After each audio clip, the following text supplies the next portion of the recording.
United States of America, known as Land of the Free, Home of the Brave. America has come to symbolize freedom throughout the world. People from all nations and from all walks of life have called America their home. America has welcomed them with open arms. Indeed, the famed Statue of Liberty is the embodiment of the fulfillment of this dream. In New York's public education system alone, its student body represents 145 countries of the world. The United States is also a very spiritual country, allowing freedom of worship to its citizens. Indeed, religion has traditionally played a large role in American society. Many of the original European colonists came to America for religious reasons. Religion still has a major influence on American politics and culture, even more so than in other industrialized nations. As a liberal country that respects its citizens' right to worship, America has a deep affinity with Supreme Master Ching Hai. With her boundless love and compassion, Supreme Master Ching Hai has provided humanitarian assistance to many parts of the United States. In 1993, she sent relief teams to provide financial and material assistance to the victims of the 6 Midwestern states that were severely affected by heavy rain and flooding. On December 27, 1997, at the benefit concert organized by the Supreme Master Ching Hai International Association, A Journey Through Aesthetic Realms, Supreme Master Ching Hai generously contributed $100,000 each to the Vietnam Children's Fund and U.S. Department of Veteran Affairs.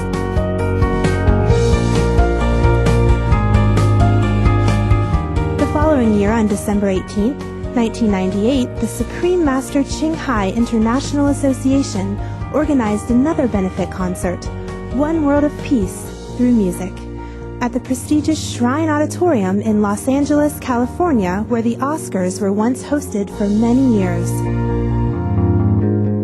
At this grand occasion, Supreme Master Ching Hai once more contributed generously to 2 charity organizations, St. Jude Children's Research Hospital and the Starlight Children's Foundation, with a check of $150,000 and $100,000 respectively.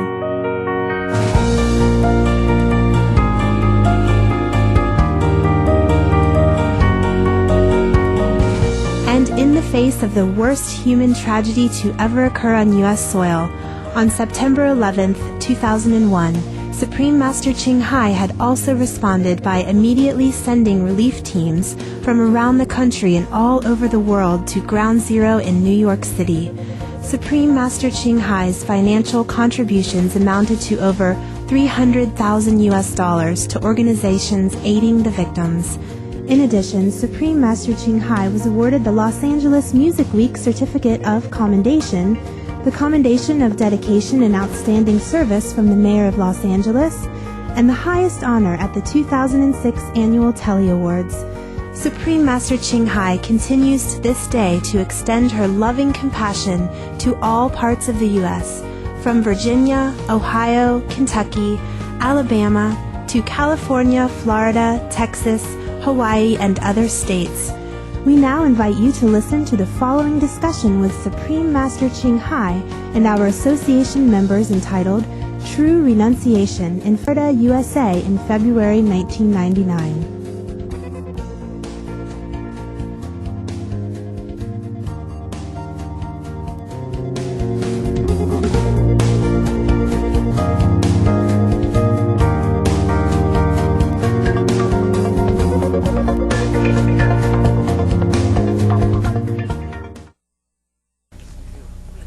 You guys? Yeah? I just hope you feel, comfortable. Even though it's not like at home. But it's a change. A change is always as good as a rest. That's what people say. Yeah? I have a question. Can I go to 5th level? 5th level? Sure you can. It's just a matter of numbers of time. Yeah. Everybody will go to 5th level one day. Yeah.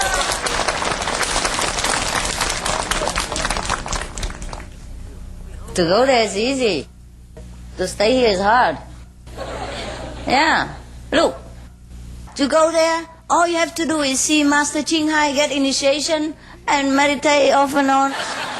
Sit and go to the center, sit again, and go home, sleep. Go back to center, sleep again, and different position. Yeah, and go back home, eat, and then go to center, eat again. Yeah, that's how to get to the 5th level. But to stay here, how much you have to do? See, you have to work at least 8-10 hours a day. And then you have to pay tax, and you have to worry whether you pay correct tax or not. And you have to have a bank account. Before you have a bank account, you have social security number. Even you want to drive a car, you must have social security number, and that takes some time. Everything takes time. It takes time to order a phone, take time to fix your door, take time to rent a place, and take more time even if you want to buy a place. And you have to pay tax here, tax there, tax everywhere. And then even your car breaks down, give you trouble, make you sleep on the road. How much you have to work in order to stay here? Huh? Consider that. To go to the 5th level is a piece of cake. Right? Yeah. So easy, right? Very easy. Like simple even, huh? You don't even have to come see the so-called Master Ching Hai. You just stay home and somebody will come to your door and give you initiation. Yeah. If your house is opened. So actually to go to 5th level, no need question, right? No question at all. Yeah. The question is whether you really want to. Yes. Sometimes we put it off for too long, right? We say, okay, wait until next month I get initiation. And next year, I still have to attend wedding first. I eat, last time, drink last time, and have a bachelor party last time, blah, blah, and then I go get initiation. Meanwhile, you drop dead, for example. Or sometimes we have too many important things to do. Instead of meditate or trying to nourish the urge to find God again, we dispatch our attention, our intensity, of longing to do something else. We're distracted on the way, Too many important things to do, like, gossip and calling here, calling there on the phone, or checking on the internet, see who's gossiping what, or reading newspaper, even, watching television. These are very important things to do. So sometimes we forgot, forgot what we really want and what is really important. Otherwise, to go to the 5th level anytime. As soon as you put your attention inward, 100%, you're there. No need to go with me. You can go alone and take a bunch of friends and relatives with you. Everything is up to you, really. You are very powerful. Just that we let things distracted us many a times, and we can't help it. Have you seen the film lately called The Bug's Life? Yeah, it's good for kids also. Remember the scene where the moth flying toward the light, and the elder one tell him, don't look at the light, don't look at the light. And he said, I can't help it. It's so beautiful. And then, yes.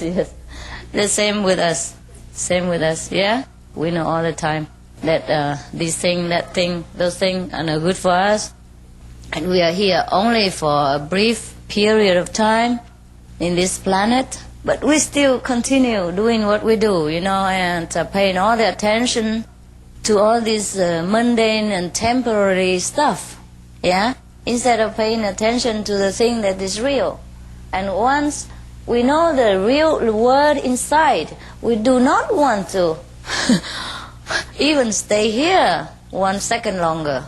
And sometimes feel miserable to have to go back to this world, in the physical house. And we feel really sorry for ourselves.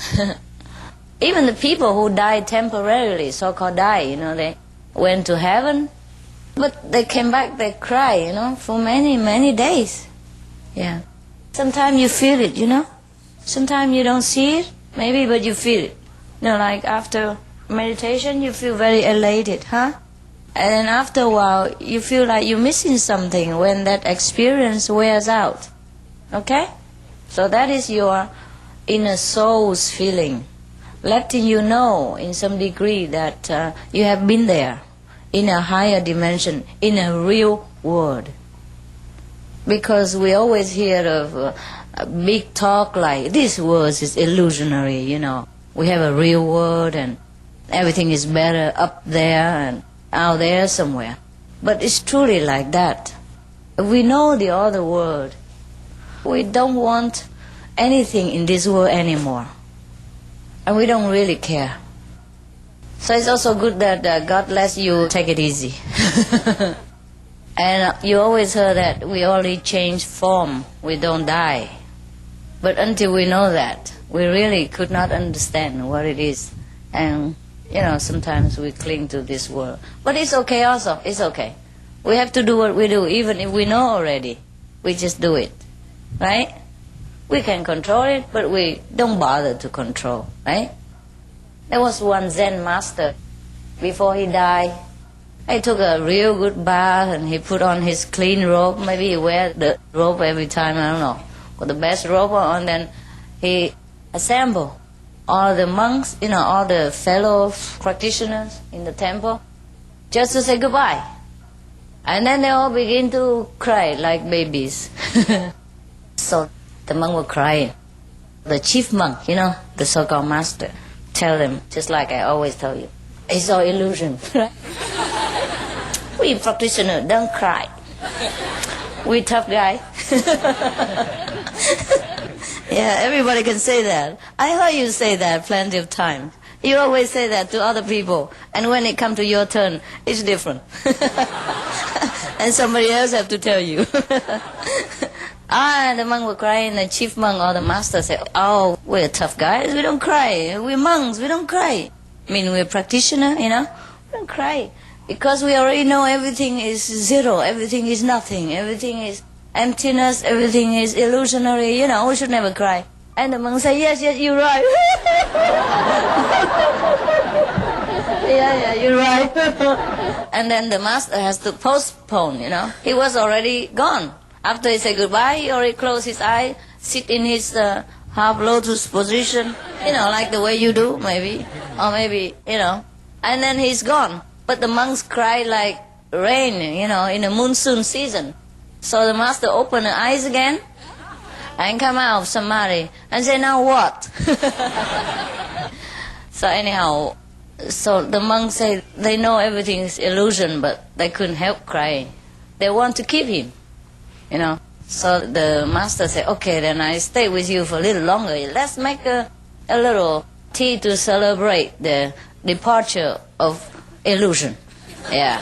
So the monks make tea, all right. Make a tea party, all right. But they make it for 14 days. Every day, a non-stop tea party. And they want to keep him. Yeah, but after that, he really go. He really went away. The master was also right, huh? But the monk was also right. Sometimes we know it. We can control it, but we just don't want to, right? We just want to relax and let go whatever, right? Because emotion is also illusion anyhow. Whether we cry or laugh, it's also temporarily and also illusion. So why bother using the illusion mind to control the illusion emotion, right? In such an illusionary world. So we just let it go, right? That is also truly let go. If the master don't cry because he already can let go, and the other master cry because we also absolutely can let go, then both are okay. Both are let go. Understand, huh? Yeah. Just like we go to see movies, or we go to see theater, right? Or performances, or anything. We know it's theater. We know it's movies. But we like it. We don't sit there and say, oh, it's just a movie. No, it's not blood, it's tomato. It's ketchup.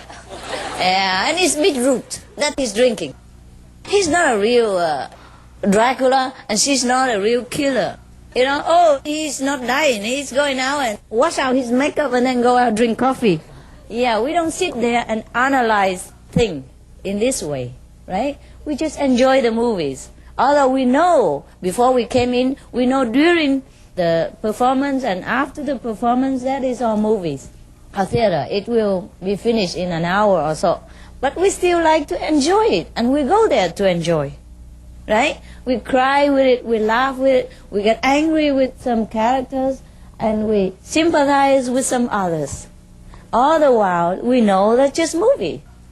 But sometimes, temporarily, we lost ourselves in the involvement with the theater performance or the movies, that we forgot that we are in the movies. But nevertheless, we know all the while, right? We know. Doesn't matter how lost we are in the movies, we still know the seat we sit is in the theater. We still know the screen in front is not real people. It's not a real story. Even if it's a real people on the stage, it's not a real person. It's not a real character, right? It's Miss Pfeiffer, Mr. Stalin, whatever, huh? You know that. So if you go to the movies and you don't cry because you're more tough, you're more realistic, and you know it's movies, and you also don't have to laugh at the person next door to you who cries and who laughs and who enjoys it just like a real thing, right? Both are okay. Understand? Both are looking at movies anyhow, and both know that they are looking at the movies, whether they cry or not cry, whether they choose to involve themselves emotionally in the movies or not choose to involve themselves. Both are looking at the movie. Both are the same position. Both are just looking at some temporary and illusionary things. Understand now? Good?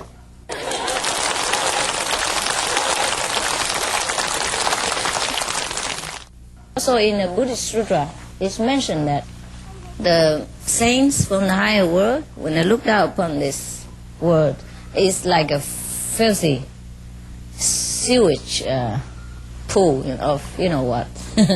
So they never really feel tempted or seduced by this world, except when they have the great compassion to come down, answer the call of the essential being in this world to help them go up to their real place. Otherwise, nobody likes to stay here. But when we are here, we worry about so many things, yeah? Like what we would eat, where we would go, where we should live, you know, and all kind of things. Of course. And if we can, yeah, then we can be as comfortable as we can afford. But if we cannot, it's also not important, right? Sometimes you see me wearing a lot of jewelry and beautiful clothes, and you think I need all that to be beautiful. It's not true. We don't need anything to feel beautiful and be beautiful. It's just sometimes we play along for a period of time. At that time, when time's up, we change. Because nothing is really important, so why not? That's all right?